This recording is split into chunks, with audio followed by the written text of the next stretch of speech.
So, pre, ayan, kumusta ang lahat, ano? So, ngayong araw, meron tayong pagkikwentuhan dito sa motor natin, Honda TMX Supremo. May nagtanong, sabi ni paring Roger, pre, ano ba mga sinyalis kapag yung sprocket ng motor ay palitin na?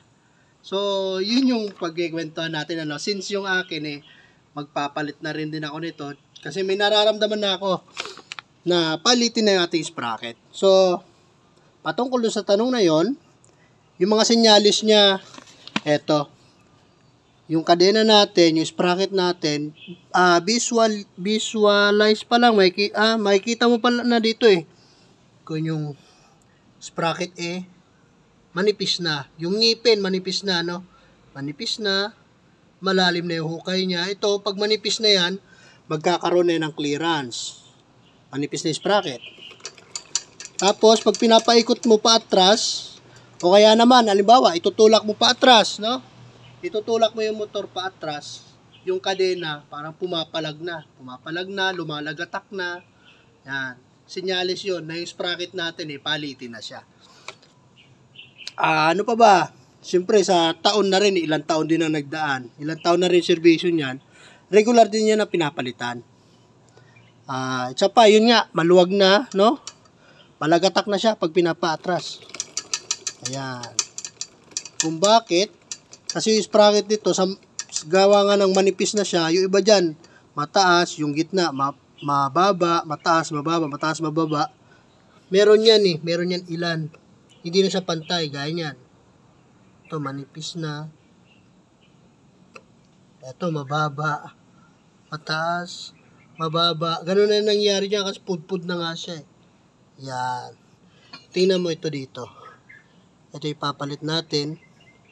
Makapal pa siya, di ba? Compare mo naman dito. Ayan, compare mo diyan. Kumpara mo dito. Tsaka ito, yung groove, may groove pa 'to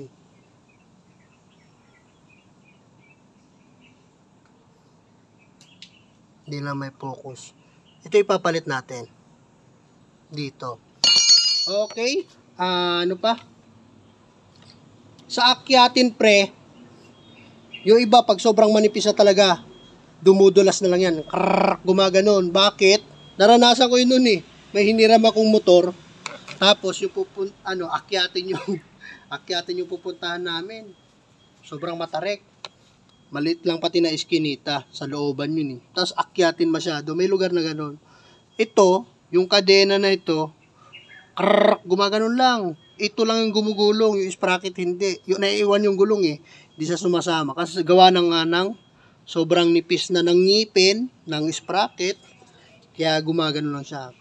Gaganon lang. Yung iba naman lumulundag. May nangyayari pa nun. Nalundag yung kadena sa sprocket para malimit yan sa mga bisikleta di ba mga ganon. Dati, may bisikleta pa ako nun. Kapag sobrang manipis na, o kaya disalign, na lundag yung kadena sa sprocket niya. Tsaka, ayun, yung kadena, lumuluwag siya. Kung bakit siya lumuwag, kasi yun nga, ito, okay pa to, bago pa ito, tapos ito manipis na. Kumbaga, yung sprocket niya ganyan yan nung bago pa, no? Tapos katagalan, napupudpud, numinipis, yung bawat ngipin, parang liliit na siya. Dati siyang ganyan, liliit. Kaya kahit isagad mo na yung adjustment mo dito, yung kadena, maluwag pa din. Maluwag siya. Tapos pumapalo na rin siya ron. Ayun bang nananakbo ka, tapos bigla ka magme-minor. Yan.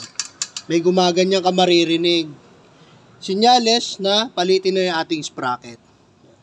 Sa pagpalit naman yan, mas mainam talaga kung isang set. Sprocket, kadena, rear sprocket, front sprocket, no? Pag rear, ito yan. Ibig sabihin ng rear sprocket, ito yung malaki. Dito sa huli. Pag front sprocket, yun yung nasa engine sprocket.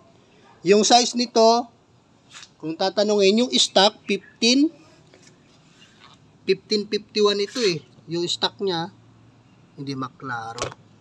Pero ang stock nito, 15T. Ayan 15T. 15T. Tapos yung huli, 1551. Yung stock na pang TMX Supremo. 1551. Ngayon, yung pinalit ko kasi dyan, kasi single lang naman, pinalitan ko ng mas maliit lang. 40. Nagpalit ako 40. Tapos ito, nabenta lang to sa akin ng kaibigan ko. 200. Bago pa naman to 41.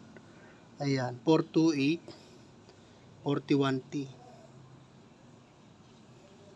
So, ayun lang. Yung ating senyales, kung yung sprocket ipalitin na, lumuluwag yung kadena, maluwag na yung kadena, tapos pag pinapaatras mo, pumapalag, lumalagatak, yan, parang ganyan. Tapos, meron pa na ilan nangyari, yung kadena lumundag, kumalas, o meron naman sa akyatin, yung kadena dumudulas lang, gumaganon lang, hindi sumasama ito, sobrang nipis na Senyales na palitin na sprocket, Tapos, yung ngipin ng kadena, manipis. Yan, ito, pinakamadali makita. Ito, may sample dito. Yan mo. Ito mataas. Ito mababa. Ito yung sinasabi ko kanina. Yan. Sa check nyo pa lang, makikita nyo na yan. May mababa, may mataas, may mababa, may mataas. May mababa. Ayan. No? Ayun siya. Manipis. Manipis na. Tapos may mababa, may mataas. Yun siya. Yun yung mga senyales na yung sprocket natin ipalitin na pre. Okay. Yung clearance niyan dapat 1 inch lang Ito. Dapat 1 inch lang yan siya. Standard. Pero ito, keep chain adjusted and lubricated. Tapos 1 inch lang dapat yung pre-play niya. Ito, naluwag na talaga kahit isagad mo na siya dito kasi yung sprocket is maliit na, numipis na siya, no? So, ayun, yung senyales kapag yung ating sprocket palitin na. Hanggat maaari, isang set, pero kung palagay mo kaya isa lang, huli lang, pwede rin naman. Nasa sayo na lang yun. Sa akin kasi, huli lang yung papalitan ko muna. Chinek ko yung sa unahan, okay pa naman. Yung kadena, wala namang problema. Pero road test ko mamaya, pang after ko mapalitan, saka ako magdi-decide kung papalitan ko ng Pwede naman yung pahuli. Ito. Ikaw lang din naman ang gagawa, kaya pwede yung pahuli. Basta at least ito, mapalitan ko na siya. Yan. Okay?